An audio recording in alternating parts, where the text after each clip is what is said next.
Hello, hello, hello, and welcome to the 100th Talking Stick Show.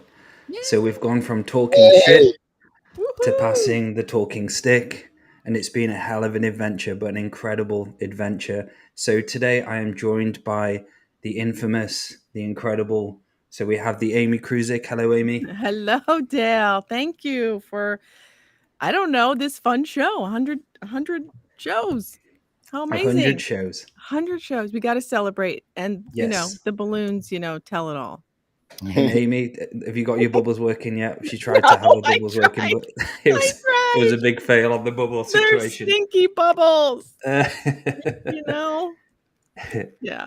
Thanks for coming on, Amy. And Yeah, we have the urban alchemist, the unseen shaker. We have the Maty Waller, and we have Jamila as well to the side of him. Hello, guys. She's got The cover's been blown. The bubbles are burst. Hi, guys. Hello, brother. So exciting, man. I don't know, how many has it been since we started doing them together? Have you no idea? I do believe it's coming up to a year and a half. I think we did start. I think Laura started in April last year. Then I think you came on April, May, maybe around about May time. Then we started doing more shows together around about June, July. Then we started doing shows with Andrew in, I think it was the end of September. We had meetings, and October we did the marathon and all of those long shows. We did, first of all, back-to-back shows in October. So yeah, it's been a while, and it's been a graft, but the graft has been amazing for me and for my own growth. So this show is called the Rites of Passage show, guys. We're going to be talking about the story of Talking Stick. We're going to be talking about everyone's experiences here about their own rites of passage. Because the person who did the first show all those 3 years ago, 3.5 years ago, totally different person. I actually spoke to Maty today about it, and I said I was cringing when I was watching the first episode. I was like, what? I was looking at the person then, and I was like, holy fuck, look at what's changed. Look how I've grown. Yeah. So, Maty, do you want to talk about the rites of passage, and what does a rites of passage mean to you? Okay. So rites of passage, basically, it's where I think the best way to describe it for me would be an implication of my moral code.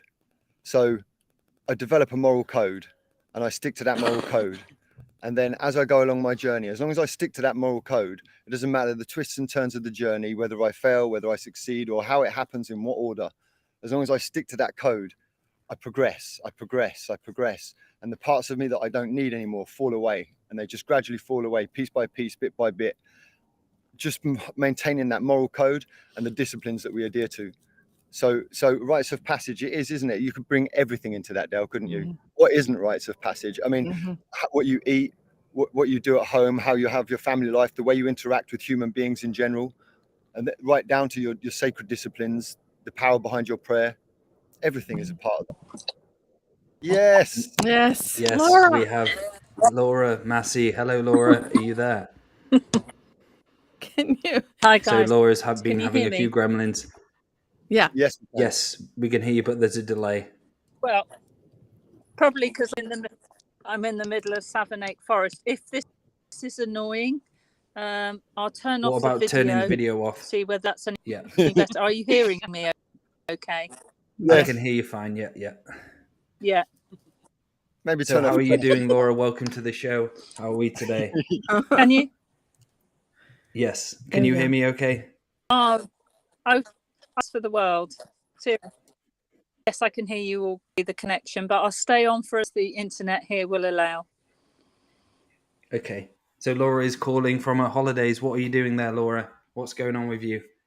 I am chilling with Yaz and Andy, and many of you know that the guys know them because we gave them the combined therapies recently. So we've come away to a famous forest in the UK, and Wiltshire is a landlocked county, southern England, where Stonehenge is and where Avebury is, which is just up the road from a chill and really relax here and just enjoy. I'm in the camper van and so are they. So as I say, if I have to go, I'm sorry about that, but at least I'm here for the moment. And congratulations, Yes. Dale, Yeah. because You are here, that's an Laura. incredible made it. achievement. I made it, yeah. And a question for you, Laura. So when you first did the Talking Stick show, what was a rites of passage for you from then to the now? And is there some inspiration you can give to people out there who are wanting to do this path as well, who are wanting to step up in their own path, have their own show, have their own podcast, week after week, turn up, do the work? Is there any advice you can give to them, Laura? Yeah, there's so much, isn't there? There's so much. We always say it's the daily practice, it's the inner work. We all know that here. And it's putting yourself out there. You know, we've chosen to step up at this time to do our great work because we want to make our contribution in service to light. And that's what we want to do. And from the first Talking Stick show, I think I'd come on as a guest with you, Dale, over a year ago now. And it's a fantastic platform to reach our sort of audience, which is a lot of them are Andrew's audience as well. And just putting up these shows. I mean, you have put them up just about every week, I think, haven't you, since you've started? Yes. And it's parts of the rites of passage is to learn how to present yourself, know your subject, know what you're talking about, and feel it. And you've got to have lived it and made the experiences so that you can talk through your experiences. Andrew always says, you know, it's about what you do. It's not about what you're saying all the time. I mean, we can all read stuff and regurgitate, or learn Andrew's work and regurgitate it. But if you actually go and practice it, then you're going to be able to talk from experience. And I used to practice sometimes just recording myself on a video just to practice. And it started off with Earth Nouveau, you know, with Martina and Amy and Maty back in 2020 when I was nervous. Lockdown. And I was so nervous. And even last year, starting with Andrew, I sort of wasn't fully in my body and was a little bit concerned, all the projections as well, and how will I come across, how will I be perceived. But I think we've all done enough work with Andrew now and enough shows to feel much more confident about our delivery and what we're putting across. That's been a real rites of passage for me, that the growing in confidence to be able to come on and talk. Beautiful, Laura. Beautiful. And all the wonderful people we've met along the way as well. So say hello to Tina's in the chat room, Morgan, Silver Scorpio, Shane Coker, James, good sir. Who else have we got in here? Lisa Miller, Annika, if you're out there. Hello to everybody. Hello, everyone. We really appreciate the chat as well, comments. So, Laura, beautiful, and meeting you a year and a half ago, or even longer, when I met you, I had that connection to Maty, the connection to Andrew, connection to Amy, and so on. There's a song. One of my favorite songs is called Wolf Clan, and it's a song about finding your own wolf clan. And I remember 3 years ago, I was praying to find my soul family, because the people I met before, I didn't feel they were the right soul family for me, and I felt a bit lost. And I remember praying for month after month, and all of a sudden I got a message from you. Then all of a sudden I met Maty, I met Andrew, and so on, and Amy, and all these incredible people. And it was like there was part of me which was scared shitless at start about elevating myself to even that next step, because I did all the shows and I was learning, but I started getting guests who I respect all my guests, but I remember Andrew came on and all these different guests, which really pushed my own kind of knowingness, my awareness, my presenter mode, having all of these professionals on who are professional presenters as well. So I had to step up. And it got to the point where I let go of that and I just allow myself just to have fun now, and not seeing it as such a big thing, the show. Like before, I always used to think of the show through the day. I don't really think about it much at all. It's just like the show. I fucking love the show. On, go do it. Bang, done. so Amy, Dale, I'd like to bring... So go ahead, Maty. Dale, why don't we pull back the curtain a little bit on what it's like for us guys? So why don't you tell everybody what it was like for you to start working with Andrew, when you first started to do the video calls, when he was phoning you on a regular basis, to how we are with him now. Yeah, so I've got a story here. So I had a session with Andrew in 2013, and I was a chicken shit all in 2015, 2016. And I remember I commented on one of the Friends of Andrew Bartzis page, and Andrew actually messaged back saying, "Call in the show tonight." And I was like, "What?" I was there just listening. I never really engaged. And all of a sudden, I remember ringing the show, and I remember I was on for about an hour, just under an hour, the first caller. And that kind of it shook things up for me, because there was this part of this martyr about me, about being in my own, stewing my own self by being a bit of a zealot in the hermit stage. I never really socialized fully, and that was something I was avoiding for so long. So having that I'm able to kind of get out of that hermit zone into this socializing zone and stepping up. And it's hard, like all of the programs, when I started doing shows of Andrew, I had many programs come up for me, because the level he works at and what he talks, and how, like, I'm really close to Andrew now as a friend. And before, when I used to speak to him, I always used to put him on a pedestal. I always used to have to overthink what I was going to say, and not really see him as a human, as he is a human. He is a galactic historian as well. So for me, he's one of the biggest teachers of my life. I can never thank him enough for what he's done for me. It was like I was looking for a teacher out there, and I've looked at a lot of light workers. I was a light worker. I was a recovering light worker. And when I found Andrew's teachings, they felt right, because he always makes sure you're being you. You're not trying to be anybody else or try to imitate anybody else. You're being authentic. And those parts of his teachings have always stayed with me, about truly being myself. So it brought up a lot of shit for me at first, having Andrew on and doing more shows and so on. But that was my inner work and responsibility to do. There were times where it was so hard, like the first year, it got harder and harder, but I kept doing the inner work. I kept doing the work on myself till I was blue in the face. I had a lot of rites of passage in those times. I was a recovering drug addict, say 2 years prior to my first show. So I came into the show recovered from all of this stuff I was going through. So for me, this was a new stage, the next step, the next level for me. So I'd like to bring you in here, Amy, because I know you've just been on new to the show of co-hosting, but you've been on Earth Nouveau. And what's it been like for you on your journey of stepping up and going from there, having your own show now? I know. Well, it's surreal, because sometimes I can't even believe where I am, if that makes sense. It's like, what is happening? So yeah, Earth Nouveau was a great teacher, is a great teacher. I just remember Earth Nouveau, I was like you, Laura. I was like, I can't speak. I can't do that. And then Maty kind of scared me a little bit with with his, like, you have all these things, like, and it felt like you had all these things, like, oh my gosh, he feels like somebody. And then, it's like, yeah,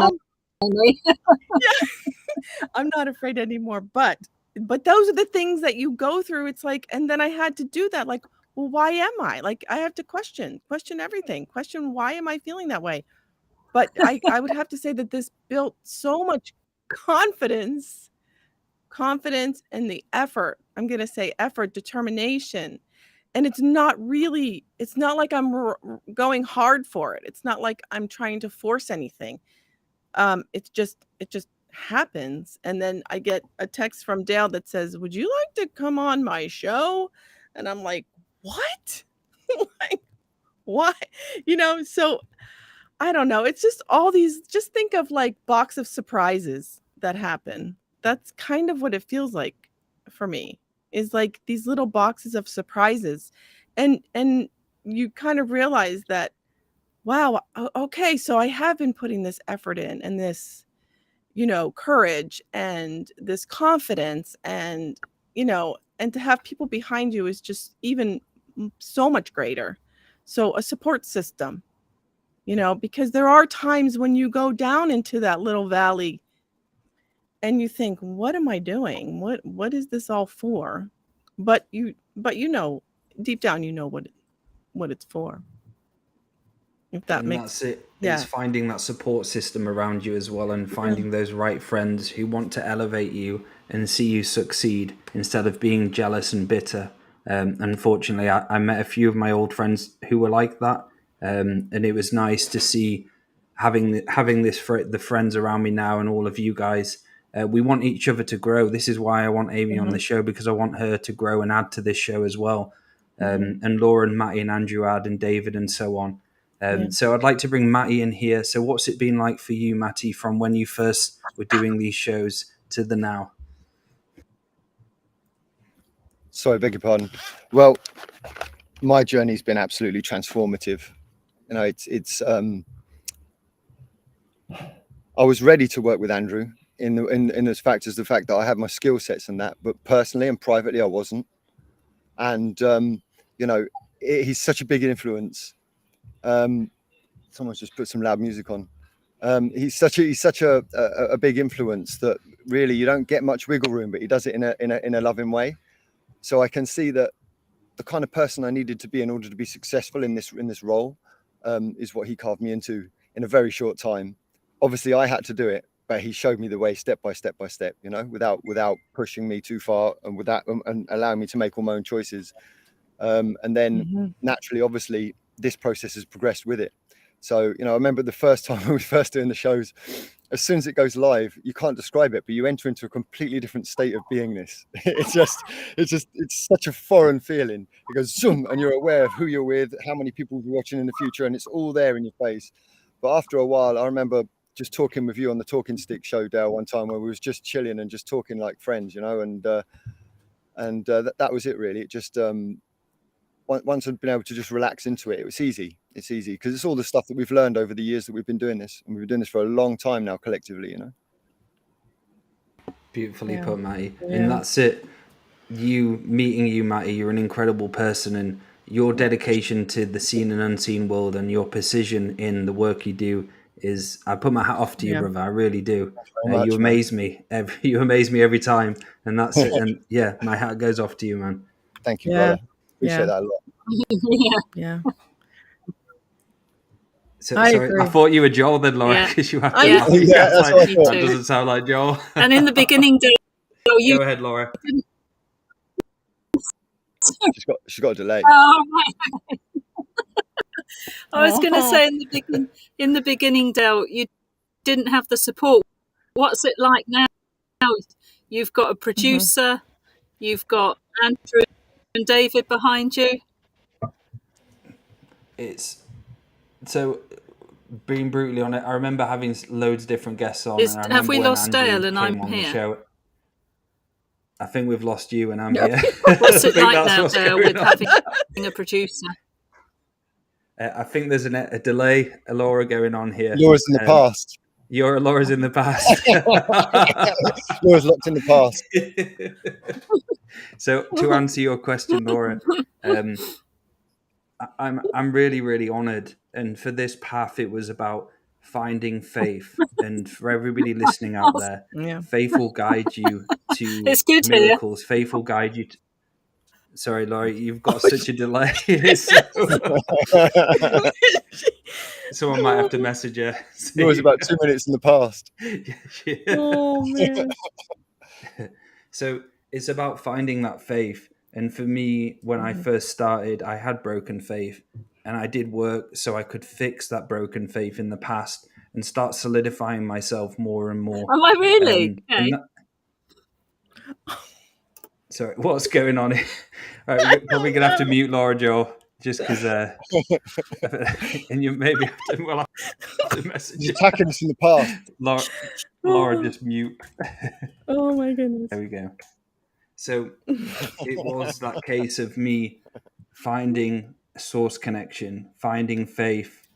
And once I solidified that faith more and more and had the trust journey about people weren't going to stab me in the back, I had friends around me who weren't jealous, who wanted to support me.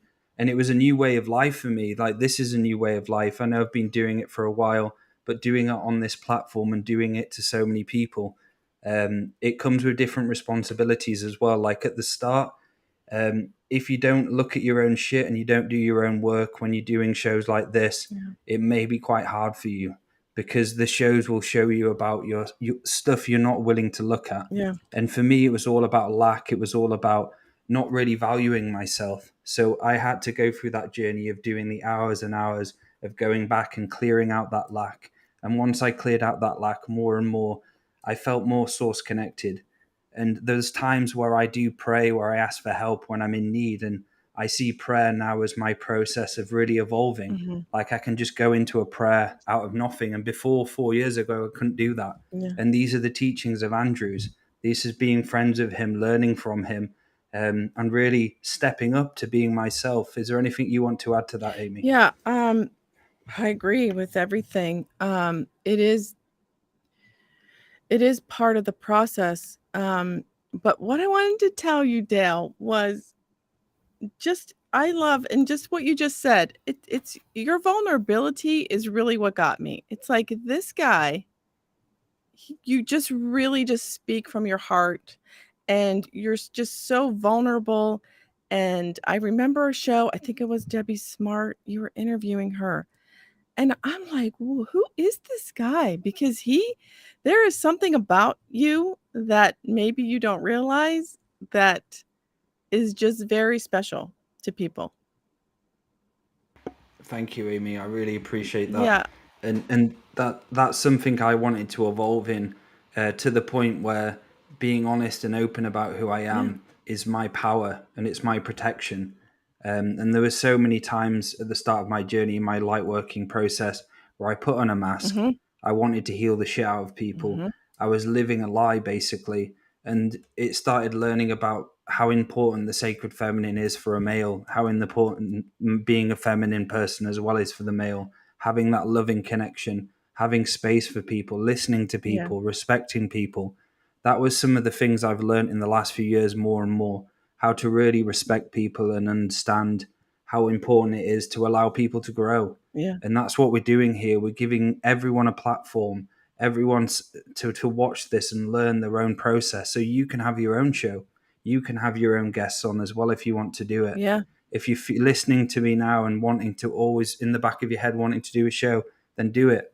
Then stop the procrastination and start moving forward, because I shit myself when I did the first show. And here we are today, the 100th show. Yeah. I have some regular guests who are incredible teachers, incredible humans, and some powerful shamans as well as the co-host. So here we are. This 100 shows. These balloons I got today from Laura and Amy and Maty, everybody. So after I did sorry, Amy, after I did my session, I went out and I saw them in the hallway, and there was just this beautiful feeling of like, I'm grateful. I really am. Yeah. Go ahead, Amy. Yeah, no. And I think it's just paying attention to those little blind spots that you have, because procrastination is a big part. You know, I had to work on that a lot, because you're like, I'll do it tomorrow, or I don't need to do that, or you just make excuses for yourself. And that does not help your growth at all. You know, so you have to kind of like push through that, not in like a forced way, but just be like, no. And there will be times, Amy, where you feel like shit. Yeah. You don't really fancy doing a show. Yeah. But turning up and having that, learning the skill of turning it on, turning the frequency on. How before I remember the first shows of Andrew, it was like I asking so many lightworker questions and I was so stuck. I was like thinking what questions to say.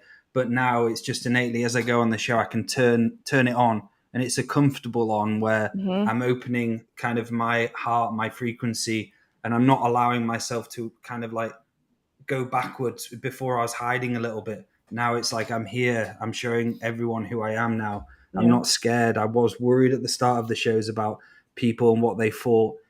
Projections as well, Maty. Do you want to talk about projections, and for those who are wanting to do show, and what's your processing on projections? Well, it's interesting how they work, because one of the things is that psychic attack comes in so many different forms, and it generally feels the same way, but whether you have the skills to investigate it, it's a strange sensation, but some of them can be quite severe. And so if you're a person who has, thousands of people watching you every week, at moments of low energy, those thousands of people are not all looking at you and appreciating what you're doing. And even if they are appreciating what you're doing, there might be some form of a fantasy process or an ego process that's going on, that's running, that's projecting into that. And then we feel that energy. All of that comes into our auras and into our dreams and into our bodies if it gets really, really bad. And so, yeah, projective energy is something that I tend to maintain, but only because of the regular type of practice that I have. I know you yourself, Dale, you've suffered from some of these, right? It can come on like an actual entity attack, right? It can almost feel like the culmination of these projections forms into a sentient consciousness and attacks you in a way that, is it's like it's a haunting. It feels like very a much haunting. And I remember at one point when I started doing the shades of Andrew, there was like an anxiety, like I started feeling anxious, and I'm like, it was going on in the background, but I knew it wasn't me. I could tell. And I remember ringing Andrew and I was like, I feel really anxious and I feel quite down and a bit depressed.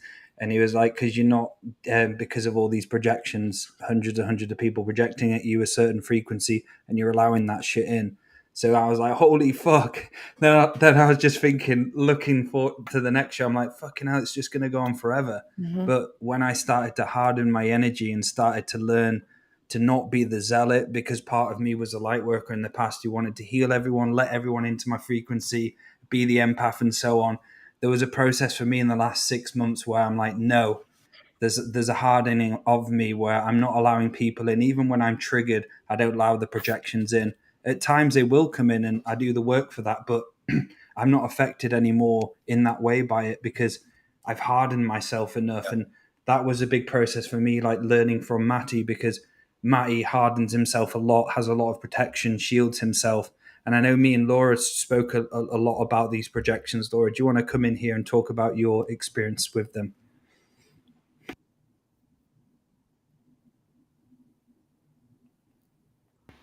Can you hear me? It's Laura, how many minutes in the past is Laura? Should we count? 1, 2. Just go, Laura. Just go. We'll wait. Go. Am I coming yet? Yes. Go ahead. Did you hear the question? Okay, just talk. Okay. So, yeah, in the beginning, I had yes, I did. Yep.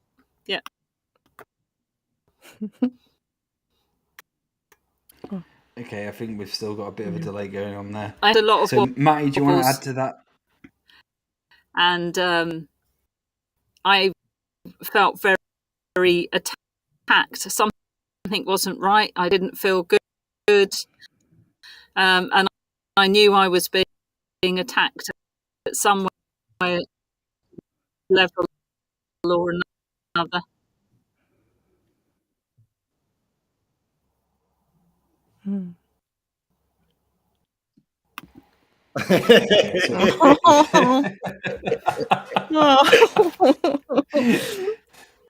So I think Laura's got a bit of a delay, and hopefully we'll be able to sort that out and she'll be back on to speak. Can I just add? I don't. If she starts talking, it's okay.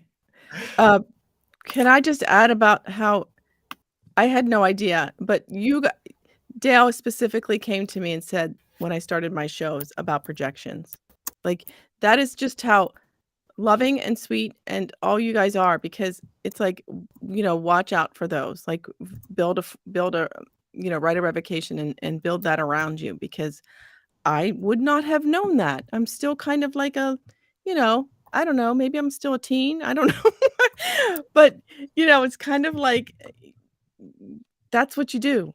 That's what you do for people that support you. Yeah. And building your strengths against those. Go ahead, mate. Building your strengths against those kind of things, you've got to do that. It starts with the self. Now, external things you can protect yourself from, but as you progress on the journey, it's the internal things that are going to arise to cause you the most amount of trouble. It never really stops. And like Dale was saying, it's interesting because when you get to that point, let's say you learn to fortify yourself from things like external projections, you have to do that by producing more light through whatever processes, whatever disciplines you choose to use. And when you get to that point where you are producing that amount of light, then that light has a different effect. And so like Dale will find, he'll be around people and now you're actually producing demonic entities, things like this, stuff that some serious ancestral stuff that will come up and come out at you, like, and so there's always the next level of responsibility and the next level of responsibility and the next level after that. It never ends. Great mysteries never solved. It just goes on and on. Always students, right, Dale? Always do. Yes, it definitely did. And we actually had, I'll tell this story, I'm not going to mention any names, but we had an entity, and we had a demon who was watching the show through someone who got someone to call in, and it wanted a Wild West with me in a session. And it was funny because I got Andrew in this session with this demon, and Maty came in the day after to help out. And it was a real understanding about what's out there.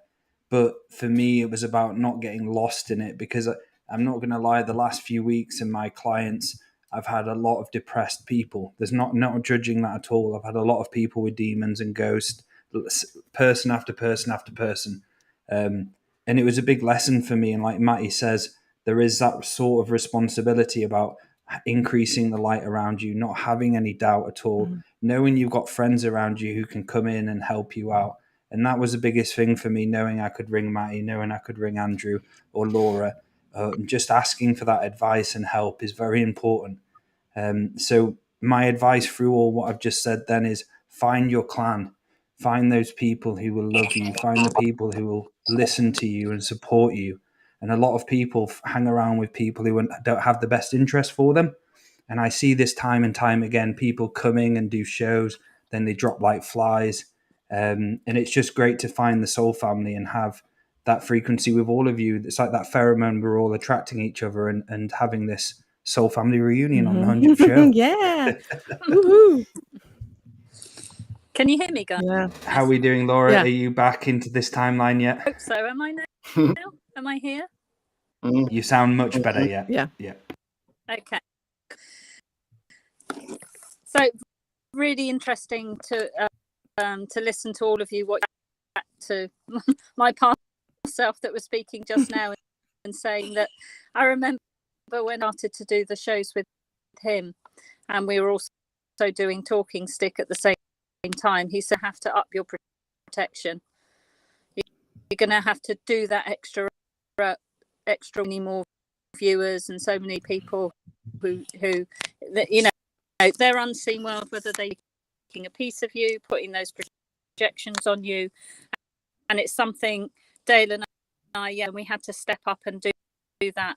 And it was a very uncomfortable feeling I had, I guess, like being haunted, really, as I think Dale said earlier. And it's part of the response to when you do these public broadcasts. It's part of something you have to do. Because you couldn't hear me earlier.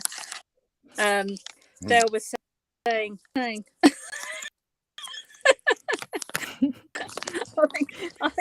think about it in a minute. Okay, come back to me in a minute. No Sorry. problem, Laura. Take your time. And connecting to that, listening to that, it reminded me of honesty, asking for help, asking others around you, finding the right teacher, finding the right healer out there, because everyone needs help. No matter who you are, you need a mentor. No matter who you are, you need someone to come in and help you out, check in, look in areas you're not willing to look at. That part of the human process has been lost.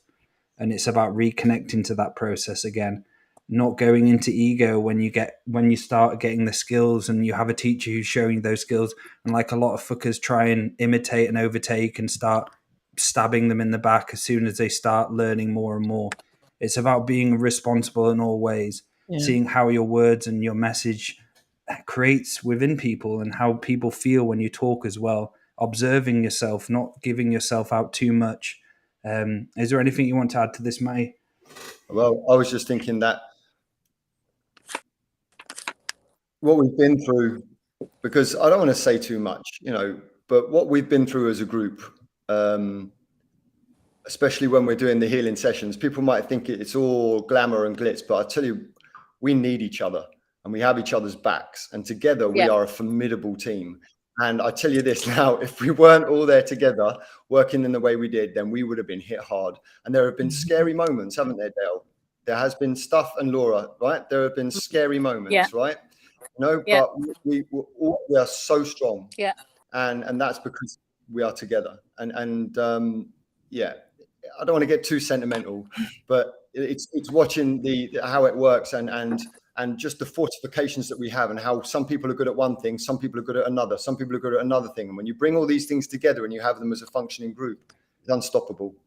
Oh, absolutely. Beautiful. The other thing I was going to say, Dale, going back to preparing for shows and being nervous. And I used to have a load of notes, especially on hand, a load of notes pinned all around the computer.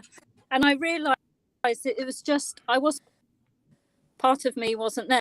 A bit like tonight, I've been in the past. But it's making sure you're grounded and fully present. Yeah, on a show, and it's before a show. If you're nervous, that sort of energy is going to scatter your energy. Over the time now, I do a bit of research. You know, I don't know if I or something. Mind you can do a bit of research and listen to his past shows, and he'll come up with something totally. You can write some questions, but he then go on a complete, like, because he's always got something new to share, hasn't he? He's always got another perspective on it. It's like, Dale, I don't really prepare for the shows other than I do the normal protection and the normal daily practice, and maybe a bit of quiet time or meditation as possible. But the most important thing, I think, going forward is to get yourself grounded, and all of you is present at the show. Yeah. And we can't forget the grand snoring bear, who is currently snoring away in foreign land. Between, and working with him as well. And the thing with Andrew is that he, we may plan things, but very rarely does anything ever go as planned. So we've had to learn to be ready to just flip on the coin and change plans. And that's kind of how these shows progress, right? But it's taught us, over planning, you just set yourself up for disappointment. Yeah.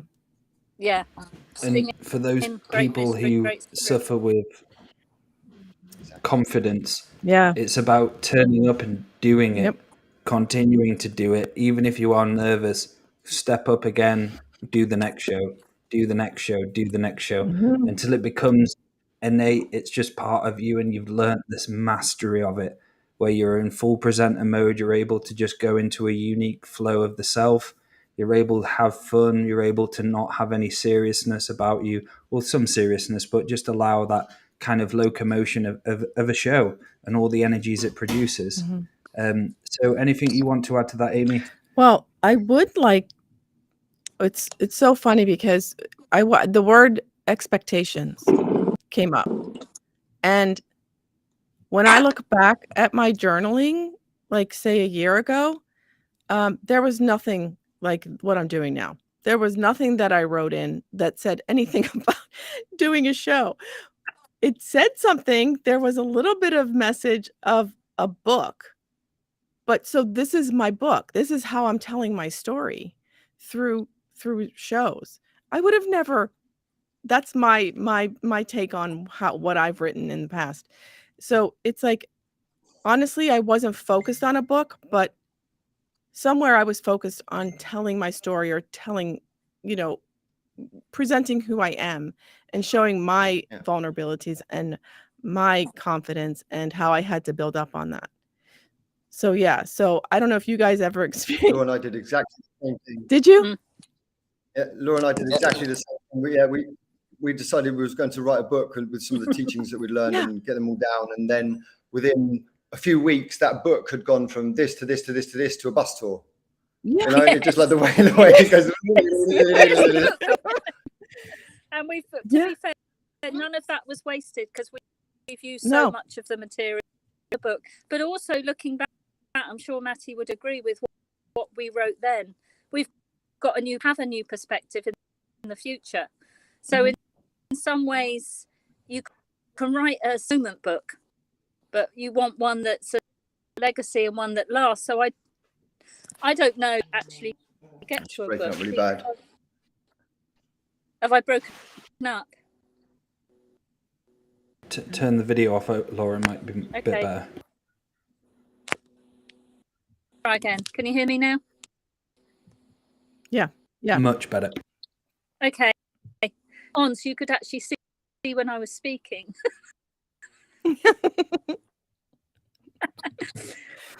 So also there's, going back to what you're saying, there's a lot of people out there of talent and a lot of wisdom to share, like Amy.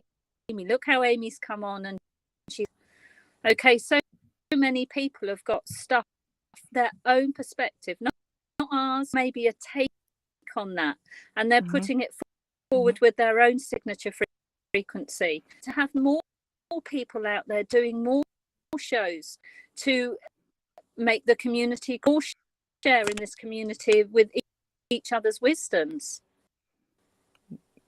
Exactly. I agree. That's great, Laura. Yeah, because you just build upon it. Like Maty said, you build upon and build upon and build upon. Absolutely.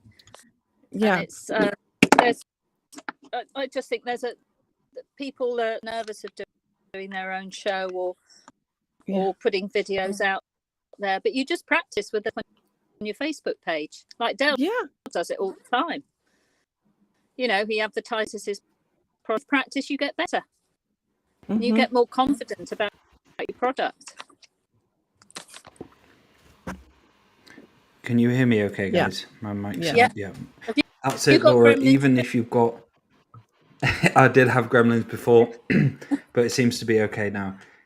So that's it. All it takes is a laptop, even a phone, just something you can have where you can stream live, or you can do something on Facebook.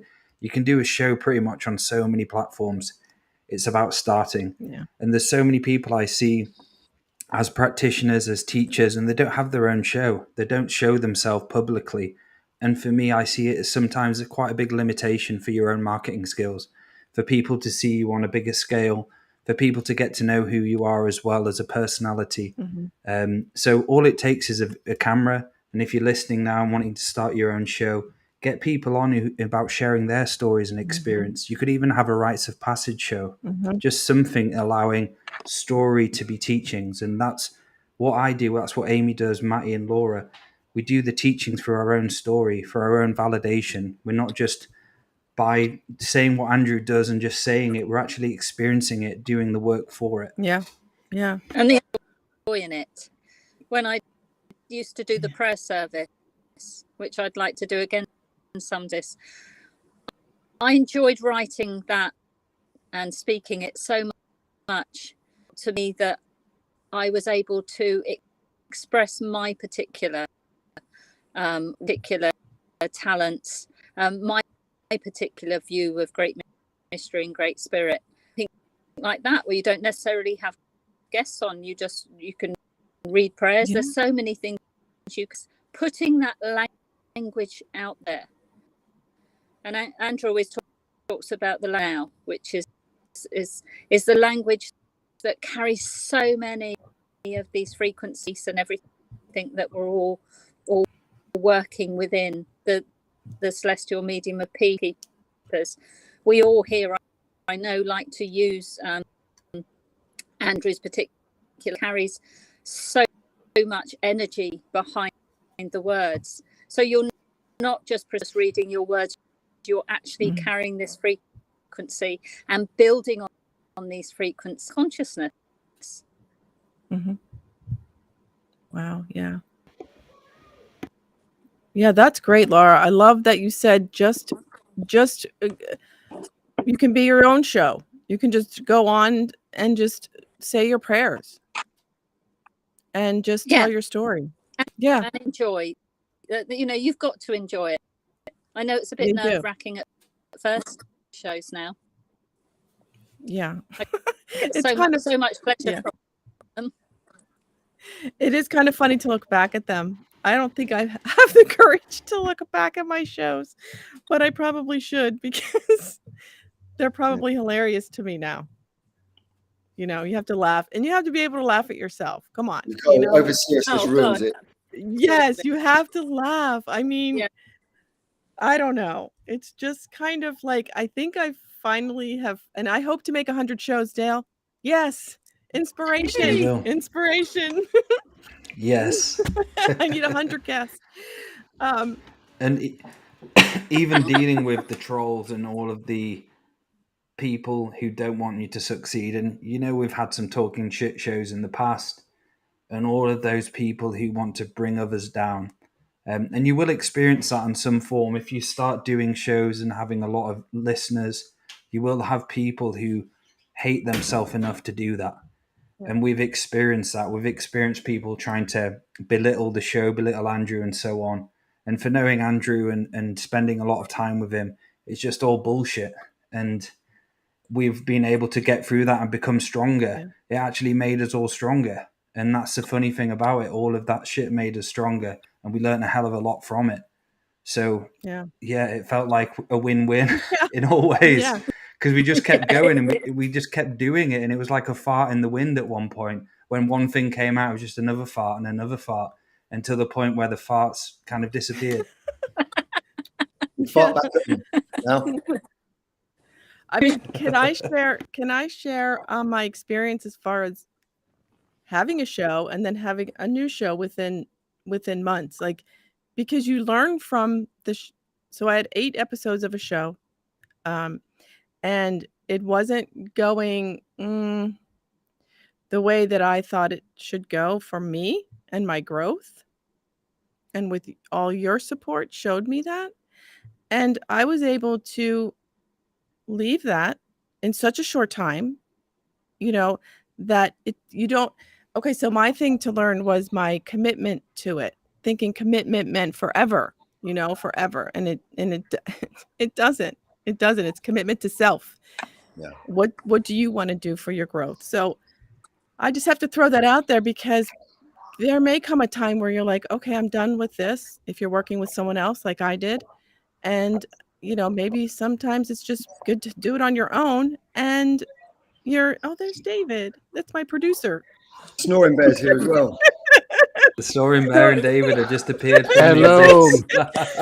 Andrew. So we welcome everyone and David onto the show. So Laura, how's that go working out for you? 2-minute delayed.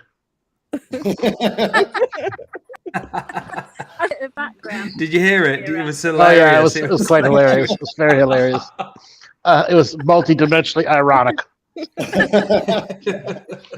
Andrew, somebody who was telling me I because I've still got a bit of a delay. Said the person 2 minutes behind who tries to be 10 minutes ahead. Yeah, that's the irony. That's the irony. The prophecy of the Snoring Bear, Laura. You just got told then. Exactly. Well, how are you doing, Andrew? I am sitting at gate 86 in Toronto Pearson Airport because my flight does not leave for another 6 hours. So I figured I'd come on. I finally found someplace quiet where I could actually talk and not have like 1,000 people and voices over the intercoms. Oh, yeah. Yeah. Outstanding. David, welcome to the show. Hey guys, happy 100th birthday. This show has had many names: talking shit, talking sex, talking unicorn. Oh my god, but it has survived the test of time. Andrew, what are you drinking? Gatorade.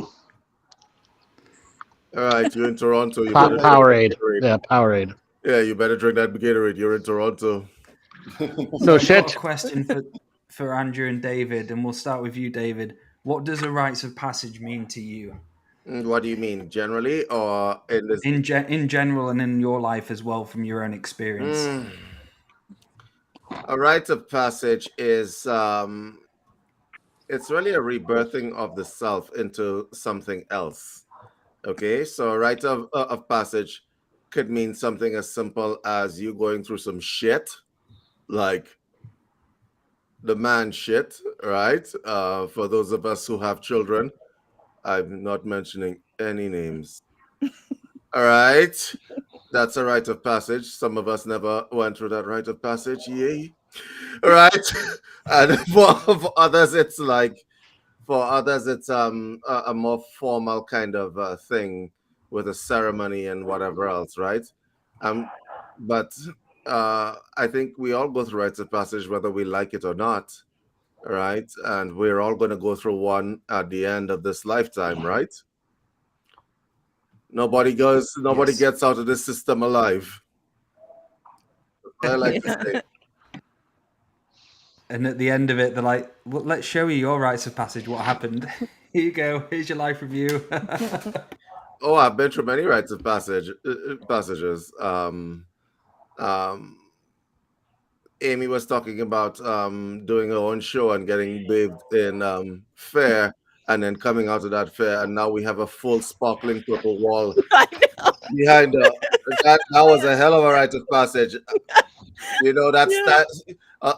standing at the edge of the cliff, and then somebody comes and pushes you off the cliff. No. Right? There's that rite of passage. For me, my rites of passage could have been something as simple as getting out of the whole business idea and moving back into spirituality. That was a rite of passage, right, in and of itself. Right? You could be hiding somewhere else, but all of us are now out in public. We are public figures, right? We are all public figures in some shape, and we had to come over something to get it done. We had to get through something to get it done, whether it was nervousness or whether it was, I don't know what to speak about. And then you come on the show and we just talk shit. Because that's a rite of passage. Two talking shit shows. Yeah. Yeah, if you're going to be on this show, you have to learn to shit talk, right? Thank you, David. And Andrew, same question for you. All right, so let's break down the word right. R-I-T-E-S, R-I-T-E, R-I-G-H-T-S, rights. The R-I-T-E-S of passage is something we all go through in earning, learning, and relearning what it takes to be an adult human with adult concepts. Now, there are younger rites of passage, such as puberty, etc. But these rites of passage that we're referring to are the grander journey rites that you've earned, learned, relearned over and over again through trial and error, forgiveness and forgetfulness, and those daily practice things you never give up on them. And then there are rights, R-I-G-H-T, of passage. Mm-hmm. Things we get given to us by the government, like driver's license, passport, cash, voting, etc. The difference between a right, R-I-T-E-S, and the rights, big difference, isn't there? When you earn, learn, relearn something over and over and over again, it isn't given to you. That's the main thing. And for me, when it comes to watching all of you guys go through your rites of passage, I don't know, that first couple of shows, I kept telling you the most important thing. A decent chair, good mic, decent lighting. You don't need to have anything more than that. The gremlins will come no matter how hard you try to stop them. It'll always come down to a cable that's going to screw your life up. One wire, one cable, okay, that you won't be able to go and get, and it's out of your control, but have fun on the show. They're going to fuck up. Don't worry. I fucked up everything way worse than you guys ever did before. So a question, Andrew. So from when you first were doing shows, from the first show you did to the show now, what's some advice you could give to those who are wanting to start their own show? Are you a regurgitator teacher or a teacher? Are you not a teacher? Are you just a way shower? Are you just there to have fun? If you don't know that, don't do it. Period. And if you're a regurgitator teacher, admit it.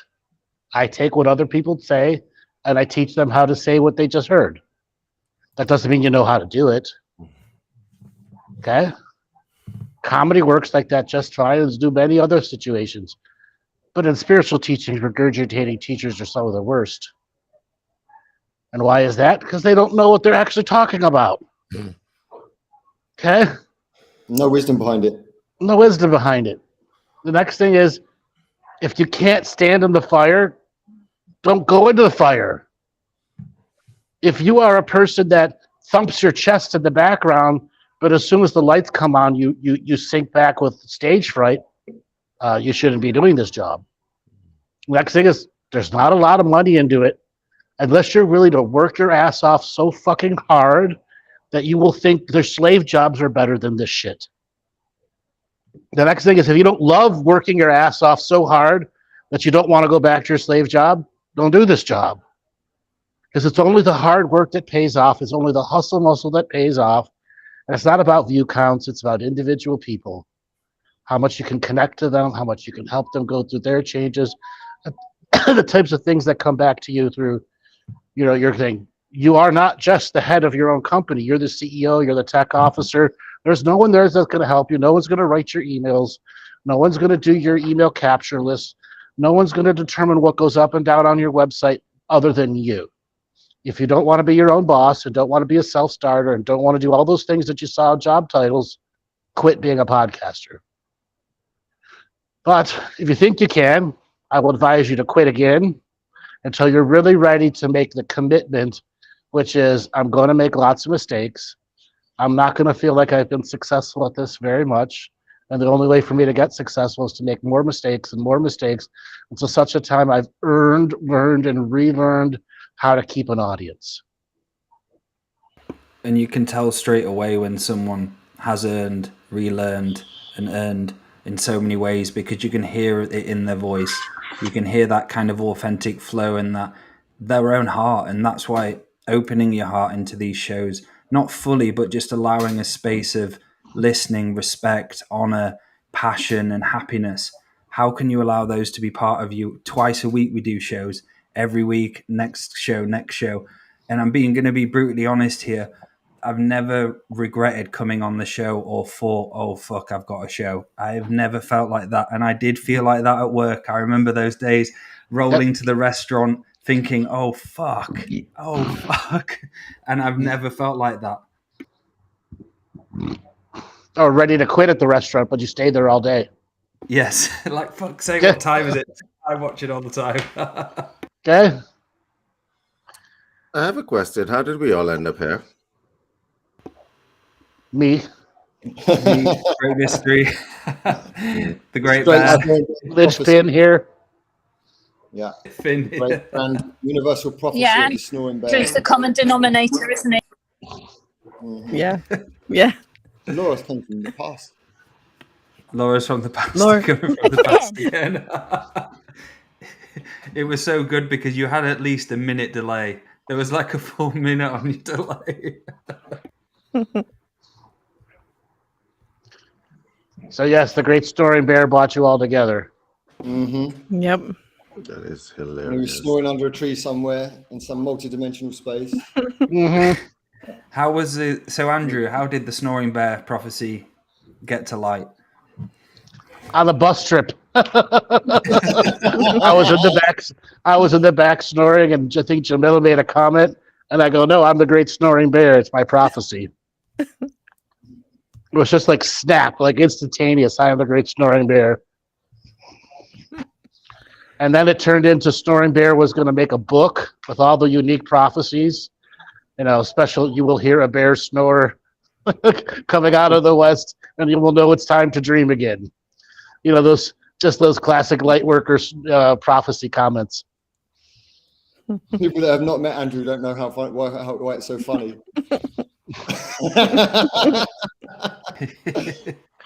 Great Snoring Bear says, here's your quote.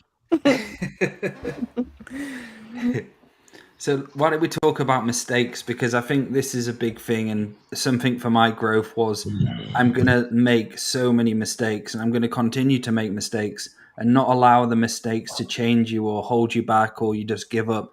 I'd like to bring you in here, David. and to talk about mistakes and how important it is to learn from it and continue on. How much time you have? Because, goddamn. Okay, so we can have a litany of mistakes. I think one of the biggest mistakes that people make is the people mistakes. Okay, like you would like to. A lot of people don't want to step onto the stage and be in public because there's the people mistakes that you make. So, as an example, this community is like any other community. It's going to be filled with good people, great people, and then it's going to be filled with people who are here just to pull you down, and that's what stops a lot of people, the fear of being attacked, from stepping forward. And when you're talking about rites of passage, all of us has had to actually face that wall and jump over that wall regardless, because we're in a particular industry, or we're talking about subject matters which are not the mainstream. So there are going to be people who are against that mainstream, okay? And there are going to be people who are in the mainstream who have judgments and stuff. But I see all of y'all stood forward and so on. I remember having a talk with a bear once, and we were wondering the test of time. Like it's been a long time, and we've seen a lot of people come and go. And the people who are here with smiles on their face, cracking jokes and so on, are the people that lasted, right? It doesn't, I have this saying that I like to share with you guys. It doesn't matter where you are now, it's where you end up that matters. Not where you are, it's where you end up. And a lot of people miss that point. And so, yeah, here we are. And all the mistakes in terms of associations or whatever else, they've cleaned themselves out. And the sky's the limit. Elevator going up for everybody. Look at that big 100 behind you. 100 shows. Do you understand that? I did the wrong way first because it flips around. I'm like, oh shit. My man, you've done 100 shows. Do you understand what 100 shows is? That's a landmark. Yeah. He's my inspiration, David. Thank you, Amy. How long did it take you to do 100 shows? 3 years. I had 100 shows done in like 3 months. Yes, there you go. And but this is working and learning from you, Andrew. And what I've learned is, like, I remember when I first started doing shows with you, I was thinking, how the fuck are we going to think about doing a show twice a week, thinking of content over and over again? Then there was like a knowingness of a full infinite amount of information out there, what we can speak about. Well, you don't remember going, what are we going to make a plan? I'm like, no, we're winging it. Aren't we going to make a plan? Yes. No, we're winging it. And Maty, I have to have everything pre-planned. Everything pre-planned. I can't do nothing without a pre-planned show. Yeah, we used to call Andrew the turnaround. We always used to the U-turn. That was it. I called him the U-turner. Were you actually going to plan content? You would have never got to 100 if you planned content. 100 shows means you had 100 original things to say every week. That means you had 100 original things to say. That in and of itself is a landmark. I remember watching Maty quietly melt down in the background when plans would change. It was so funny. Yes. Maty, do you want to come in here and add your 2 cents to it? Well, about mistakes. Absolutely. And what you went through. It's exactly what it said. I had to go through so many changes in order to do this. It was all completely necessary, but it was right from the word go. It was this, then this, then this, then this, then this, and it's about having that confidence. But for me, when I finally was able to let loose of that control, not only did it help to do this, but it helped in so much other parts of my life, especially the work that we do, the healing work. And I see how important it is. When I first met Andrew as a person, I knew he had the element of chaos behind him, obviously from working with the shows.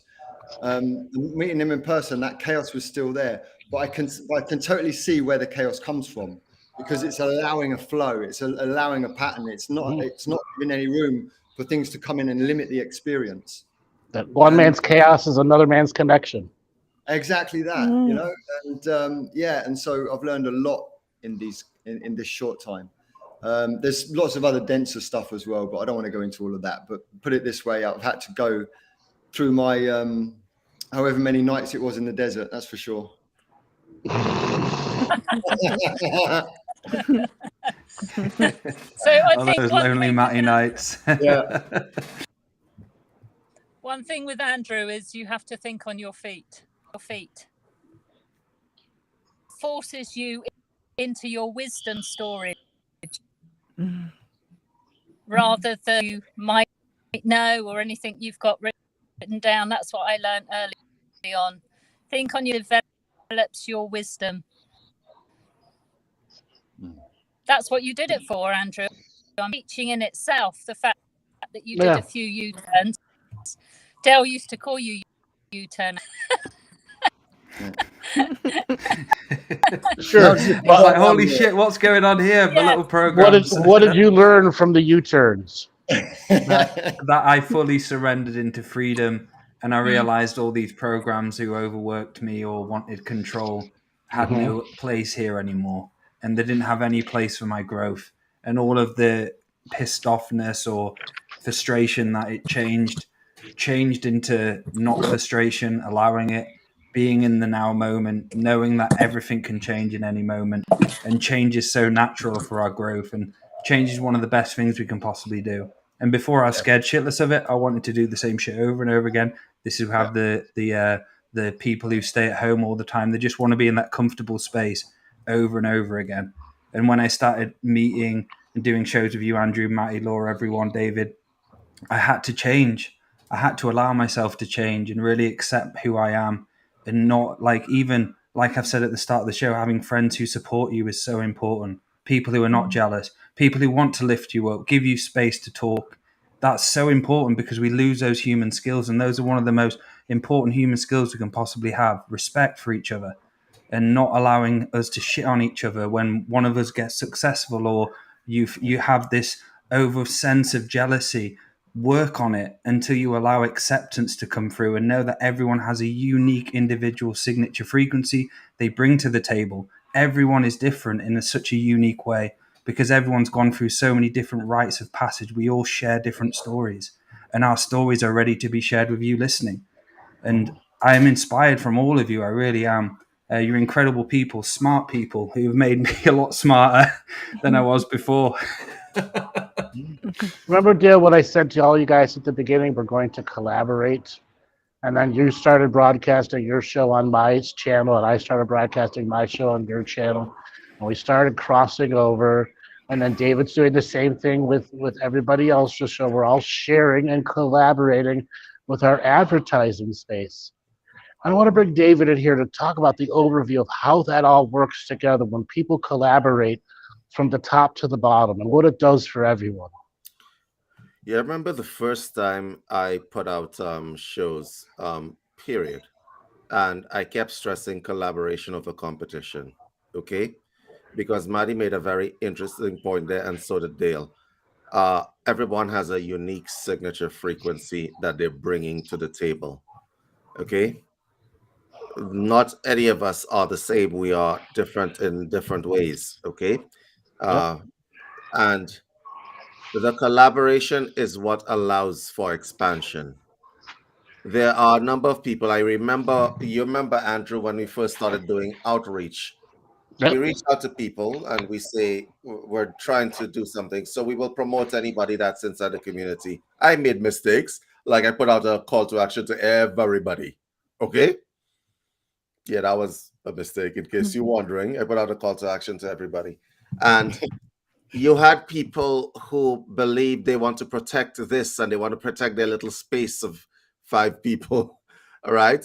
And it's collaboration. So I have no problem with regard to the idea that if somebody has a show and so on, you reach out and you connect to that person. but I think a lot of people live in little enclaves which they would like to stay in. Right. So I'm on their show, they're on my show, and so on. And we collaborate, we cross-pollinate, and we give technical advice with regard to people and so on. We assist. Why? Because collaboration of a competition, if you are in this competition mode, you will not get anywhere. There are people who refuse to assist other people and so on. Like Amy and I had a situation even, right? You allow people to proliferate. You do that because they have something to say and something that you may not have to say. Okay. Each one of these shows has a unique frequency about it. Like Amy's show, that is hilarious. Let me tell you. It's right. And the Talking It's Stick fun. show, that is one of the most versatile shows I have seen anywhere. Right. And it's versatile because Dale allows people to collaborate with him. Okay, so you have different perspectives and so on. We talked about everything from sex to everything else, right? To shit. Sex to shit. Sex and loads of phalluses. The name of a new show, right?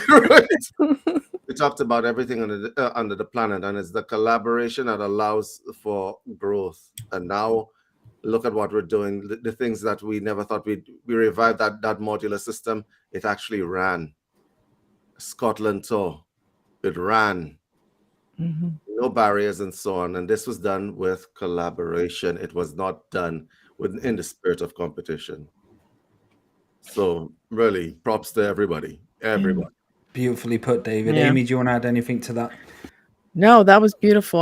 I just totally agree with that. I mean, I don't know. There's just something about it that each one of us brings each other. I don't know, want to say raises up, but it almost does. It's kind of like it. I don't know. It feels like this magical bubble, not in a bubble, but you know what I mean. Like, I don't know. It's just so beautiful. And an example would be, say, me and Maty, like we're both psychic surgeons, we're both soul surgeons. Yeah. We do totally different things, but similar things. And there's never once ever been a slight slice of competition with him, because I love him and I appreciate of his mastership and how incredible he is as a psychic and as a healer. And it's about having this nuance of this new way of thinking like that. If we want to be able to have communities, or we want to be able to come together as soul family, we have to do this. We have to drop the competition in that way. We have to help each other out. When someone needs help, we offer that help. There has to be that fine line of respect, of course. But that's what these shows are for, like welcoming David, welcoming Amy, everyone who's come on, giving them a platform to talk, because that's the essence of this show, the talking stick. I'm giving you the talking stick to talk your own truth without judgment, without any expectations of what you're saying. And it's thank you guys for everything. I really do appreciate it. And all the listeners as well who've supported. If you have any questions in the chat as well, drop them in. If you want to give anybody a question here about our own journey, our own rites of passage, put them in the chat. Yeah. So what does the next 100 shows look like to you, Dale? Do you have any kind of future in that, for that vision? I'd say the next 100 shows is elevating myself, the shows, even more and more and more. Then the next he will have controlled his cake compunction by then. Yeah. All right, guys, I'm going to admit it. I've got a problem. Cake problem. Cake. Yes. He's going to have to join Confectionaries Anonymous. Is that why you did this celebration, so that you could have an excuse for cake? Yeah. So I do love cake, guys, and I bake myself cakes now. I don't go to the shop, but I did have a bit of a stage where I ate quite a few cakes. And he baked. No, you understand? He baked his first cake yesterday. He doesn't have his 30-day coin yet. Okay. My man. Well, there's this song, Dale, Cake on the Ocean. Try that kind of cake. Yes. You know the Yeah. song? Okay. That might be better. That might be more healthy for you. Cake by the ocean. So Dale, you have a cake addiction, so much so that you went from a user to a you dealing cake now. You're making your own cake and Yep. I'm going to the source. What the hell is going on, man? Let's talk about it. So for me, it was coming out of drug addiction, doing healing for a few years, of self-work on myself for 2 years, going into more of the advanced stuff. It was a program, and it's something what I've taken with me for a long time. And it's just a part of me where I felt like I need the nourishment of eating something like that and the enjoyment out of it. But I've realized over the last few weeks that it was a program, and it was something what was defeating me. And now looking back at it, hindsight, I feel free. I feel like I've been enslaved, throwing all this money left, right, and center. It's 2 days, Dave. I'm changing, man. I say it here on the 100th show. I'm not going back to that mode again, because it's cost me a lot of money, a lot of my time. Like Andrew says, every time I talk to him on the phone, I'm on way to shop or on the way back. Your son's birthday's tomorrow. Is he going to have cake? I'm making Homemade cake. I'm making the cake. Okay. And I'm having one piece. That's it, one piece. That's what they said. Right, let's bring Laura in, because Laura likes cakes as well. I need some support here. Yeah, I like cake too, Dale, and we tour because we were able to have coffee and cake quite regularly, and we weren't going to miss out. I know how to cure you of your cake addiction. How? Put Marmite as the icing. He would like that. Dale would like that. Yeah, we Yes. Andrew's eating Marmite with honey. I A got lot of Andrew people don't know hooked what on Marmite Marmite and is. peanut butter. A lot of people don't know what Marmite is. For those of you who don't know what Marmite is, if you've ever in England or in Europe, because we don't get it a lot in North America. Andrew, have you ever seen that in the stores? In the stores in the States? No, never. Yeah. But then again, I was never looking for it either. Yeah, I don't know what that is. Yeah. So will you We be had now, a hard Andrew? time wowing Andrew, didn't we, Laura? It's very hard to wow. Will Andrew. I be actively looking for Marmite? Yeah, I'm looking for it. I was looking for it. I remember is you it? saying, David, actually. It's before. vitamin B in raw form. Okay, they made a product out of it, right? It's a high dose of vitamin B, and it's kind of like it's the first time you taste it, it is the most disgusting thing you have ever tasted. Okay, and then you think, I'll give it another chance, and then all of a sudden you're putting it on your toast, you're putting it everywhere. No cheese. Like you're mixing it in your cooking, you're doing everything with that thing. I had it for Yeah, school hot every day. Oh, Yeah, me Yeah. too, Maty. Every day. We're brought up with Marmite Mhm. soldiers, weren't we? Mm-hmm. what is it? Peanut butter form? No. No, Paste of vitamin B. just paste. It's yeast extract. Yeast I think extract. it's a byproduct from the brewing industry, I think. But it's like a very salty, dark black looking, shiny paste. That's the only way I can describe it. Oh, Yeah. that doesn't. It's Even, really nice. is Like, it? I'm pro Marmite. Said the British people who eat it every day, Oh, who God. have It acquired looks like its shoe taste. polish. Yeah, It looks like shoe polish. It tastes worse. Oh, All right. right. So, Andrew, what else here that was a first for you? Eggs floating in water. Scones. Yeah. Scones, cream and jam. No, I've had that before. Okay. You're Wow. 20. Crumpet. You're 25 different versions of milk and cream and butter. Yeah. Okay. But our very poor breakfasts. Yeah, you're no selective, no choice breakfast. It's this or nothing. Hey, Andrew, did you have the little beans for breakfast? Yeah. The little What Oh is yeah, that? beans on Yeah. toast, sausage, Uh-huh. bacon. It tastes so different. Beans for breakfast. I remember figuring out what a continental breakfast is in England. That's the first time I ever heard of it. Sorry. And they brought out these little beans, Beans? and I'm like, yeah, okay, I'm not eating the eggs. Definitely I'm not. All right, but the beans look fine. So I take the bean, one of the beans, and I taste it, and it's sweet. How the hell? How you making beans sweet? Like Just sugar, pretty much. beans, I'm like, what's happening to my life right now? Right, little syrupy little beans. Well, David, you don't want to know what was in those beans because your vegetarian self back then wouldn't have liked it. No, I asked them specifically. I asked them, they said it's just beans. Yeah, but the sauce is not vegetarian friendly. It isn't? No, God, no. That's barbecue sauce, dude.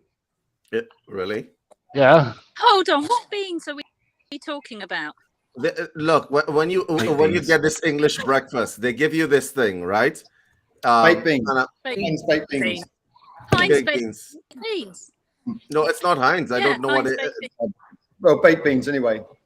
Yeah. Yeah. Right. Yeah. And I'm like, You know that they cook the baked beans with ham.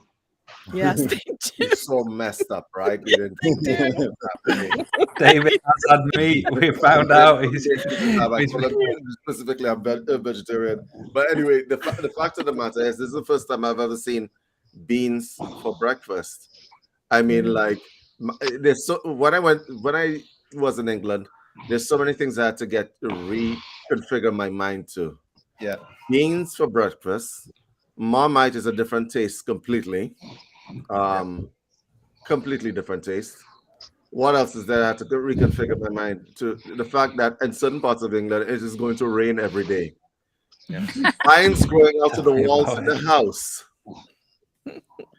Vines, like, I don't know what kind of vines these things are, but some of these houses, they have vines coming through the walls. Mm-hmm. It's Like- ivy. Ivy, yeah. Ivy. Oh, Yes, Ivy. Ivy. Mhm. Or stuff. and there's a place called Leamington where you guys manicure the lawns. Like, y'all manicure the lawn. There are If you other don't do that, you're areas bad. too. But Andrew doesn't think the other areas are that popular. Nothing's Because posh they're to not. Andrew. No, they're not. Unless it's a billionaire house, which Yeah. has got like a ranch. I have to say, my favourite breakfasts are the ones here in Germany. When you go in the hotels, like when you're out in England and you're in a hotel, you know you're just going to get served some shit breakfast. It's going to be bacon, eggs, tomatoes, beans, toast. It's awful. You know, I'm so sick of it. Over here, there's all this different fruits, vegetables, meats, and salmon, all kinds of stuff served for breakfast. That's how to do it. That's the worst part about traveling in the UK was the food. In Scotland, you know, I ate more cakes and crisps than I have in years because I was just hungry and we're on the move. And you know, there was at one point we were forced all to eat ham sandwiches. We had a little pat lunch, didn't we? Sent us on our way. In the middle of nowhere. Remember? Shitty ham sandwiches at that. Yeah. Oh, it's terrible. That was good. We had an excuse to get coffee and cake every day because we're on tour We didn't holiday. need an excuse, Dale. We didn't What are you need talking about? Coffee and cake 4 times a day, Dale. It Let's wasn't admit more, it. it wasn't 4 times. You could back me up on this. It was probably Breakfast, once, maybe twice. breakfast cake. Twice. Cake when the bus would first stop somewhere. Okay. Cake when the bus would stop a second place before we'd leave. Yeah. And on the way home, there'd be another cake and then a cake after dinner. And then when we were in the I don't know certain what places, like when they had breakfast cake cafes is. in any of the attractions that we went to, there was always cakes. Remember, that's what I was eating, the short caramel. What was it called? The millionaire shortbread or something? Yes. Yes. Well, and So some many- berries as well. Well, the reason we Laura, the went to breakfast the cafe- breakfast cakes are the blueberry muffins and the croissant stuffed with chocolates. the I'm not a big pastries. fan of croissants for breakfast. I need meat and lots of protein. Mhm, and cake. And cake, yeah, cake an hour after. So, guys, we've gone from the rites of passage, we've gone to the cake. That's a rite of passage for you, Dale. There It we is. go. This is my rites of passage. Yeah. That's your rites of passage. So let's make an etheric cake then. what we're going to put into this cake. And this cake is Marmite. Marmite. No. Hey, we had that Marmite though, didn't we? Remember we went to the restaurant in York and they actually creamed the Marmite in the butter. And they Yes. came out with those. That was really good, wasn't it? Yeah. What? What did you just say? So we went to this very high-class restaurant. It was one that Dale picked out. It was Michelin star one restaurant. The food was great. And they came out with some breads first before the meals, and they'd got butter and creamed Marmite within it. But they'd done it to the point where it was just salty, and so it was, there was a hint of the Marmite in the background. But it was a great way of doing it. I think I must have done that when I was a kid, messing around. But to serve it in a restaurant like that, perfection. Yeah, that was a Michelin star restaurant too. I remember the look on Maddie's face. He's like, "There's Marmite in that."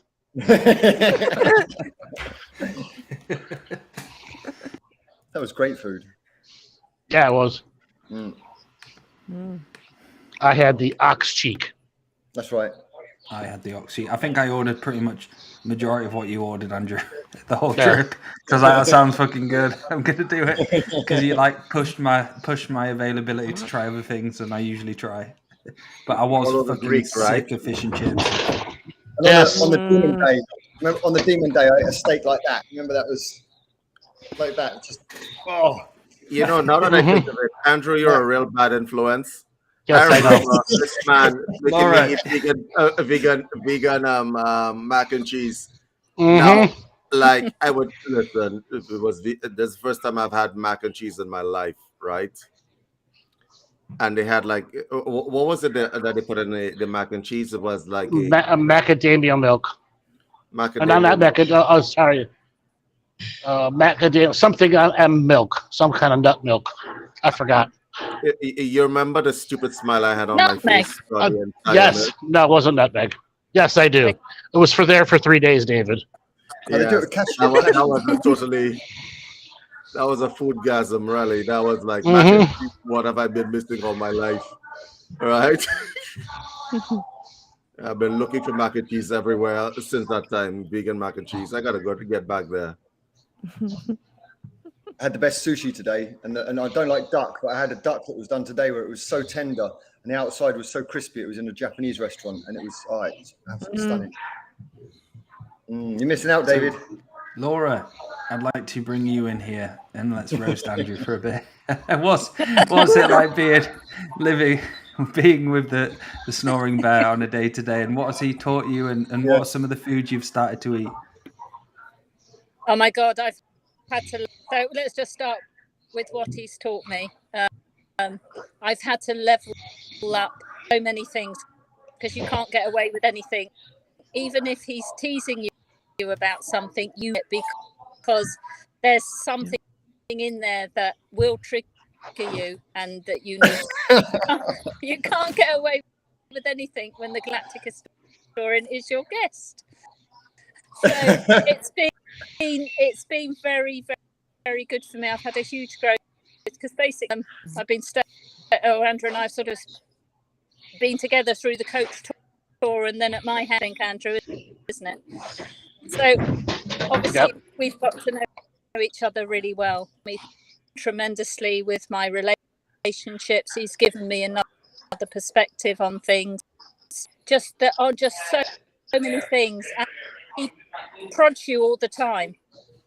Just gently, sometimes quite harshly. Said the oversensitive woman.